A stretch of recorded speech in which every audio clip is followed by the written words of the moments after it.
Hi friends, సన్డాంగ్ cave గ్రహాంతర గుహ దీన్నే పాతాళ ప్రపంచం అని కూడా అంటారు.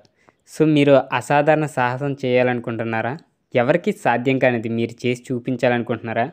అయితే ఈరోజు వీడియోలో ఈ సన్డాంగ్ కేవ్ గురించి అయితే తెలుసుకుందాం. సో వీడియోని ఎవరైతే కొత్తవారు చూస్తున్నారో మన పోడ్కాస్ట్ ఛానల్ తప్పకుండా అయితే సబ్స్క్రైబ్ చేసుకోండి. మంచి ఇంట్రెస్టింగ్ పోడ్కాస్ట్ అయితే మన ఛానల్లో వస్తాయి. ఇక టాపిక్లోకి వెళ్ళిపోతే అక్కడికి వెళ్ళడమే ఒక సాహసం. సో లోపల పరిశోధించడం ప్రాణాలకే ప్రమాదం. అంతం ఎక్కడో తెలియని అతిపెద్ద గుహలో ఎన్నో వింతలు విశేషాలు. గ్రహాంతర గుహగా ప్రసిద్ధి చెందింది. దాన్ని వర్ణించేందుకు మాటలైతే చాలు, చూసేందుకు 2 కళ్ళు సరిపోవు. డ్రోన్ కెమెరాలకు కూడా అందని చిత్రాలెన్నో ఉన్నాయి. సో లోపలికి వెళ్ళే కొద్దీ ఆశ్చర్యం, అద్భుతాలు కలగలిసి అసాధారణ పరిస్థితుల్లో అనుక్షణం అడ్డుపడతాయి. సినిమాల్లో గ్రహాంతర ప్రపంచాలను చూస్తుంటాం, మరి నిజంగా చూడాలంటే ఆ గుహలోకి వెళ్ళాల్సిందే. మన బొర్రా గుహలు బెలం గుహల లాంటిదే, కాకపోతే వాటికి దీనికి పొంతనే ఉండదు. దీని లోపల నదులు ఉన్నాయి, భారీ కొండలు కూడా ఉన్నాయి. చెట్లు, జీవరాశులు, జలచారులు, జీవ వైవిధ్యం. ఒక్క మాటలో చెప్పాలంటే భూగర్భంలో వెలిసిన నవ్య ప్రపంచం ఇది. వియత్నంలోని క్వాంగ్ బిన్ ప్రావిన్స్లో దట్టమైన అడవులైతే ఉంది. ఈ అసాధారణ గుహ ప్రపంచంలోనే అతి పొడవైన గుహగా 2009లో గుర్తింపు పొందింది. సో అప్పటి నుంచి శాస్త్రవేత్తలు పరిశోధనలు సాగుతూనే ఉన్నాయి.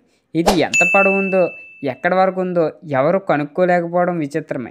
ఈ గుహలో సహజ సిద్ధ దృశ్యాలు, ప్రకృతి పరంగా జరిగిన మార్పుల్ని చూసిన పరిశోధకులు దీన్ని గ్రహాంతర గుహగా అయితే పిలుస్తున్నారు.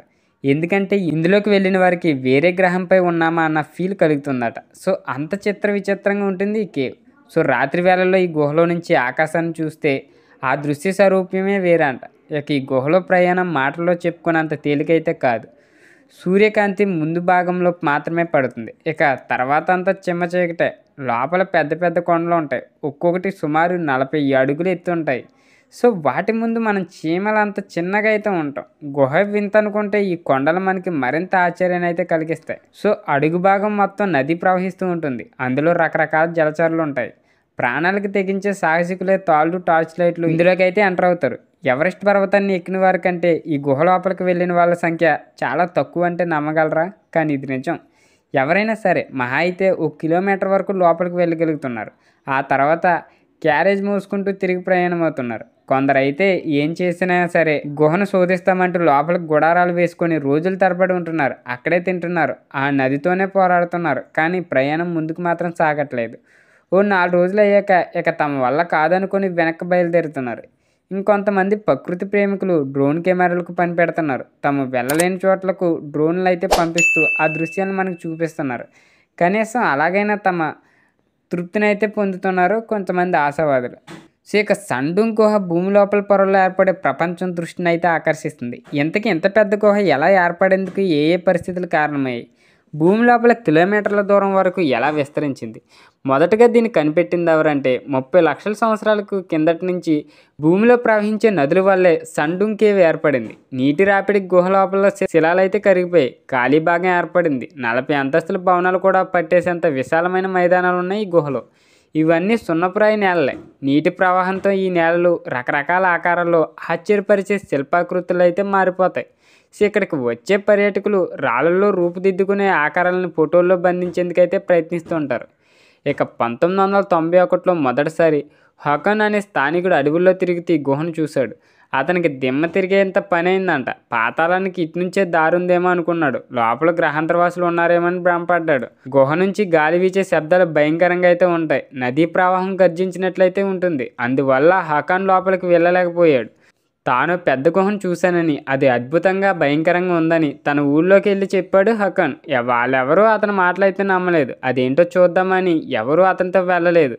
తను ఒక్కడే గుహకు వెళ్ళే సాహసం చేయలేక హకాన్ కూడా సైలెంట్ అయిపోయాడు. 18 ఏళ్ల తర్వాత 2009లో గుహలన్నీ పరిశోధించే శాస్త్రవేత్తల బృందానికి సన్డాంగ్ సంగతి అయితే తెలిసింది. వెంటనే వాళ్ళు పరిశోధన ప్రారంభించారు. గుహ లోపలికి వెళ్ళి రహస్యాలు గుట్టు అయితే విప్పారు. అలా ఇదొకటి ఉందన్న సంగతి ప్రపంచానికైతే తెలిసింది. దాదాపు 9 కిలోమీటర్ల పొడవున్న ఈ గుహ 650 అడుగులు ఎత్తు, 490 అడుగులు వెడల్పు ఉందని అయితే తేలింది.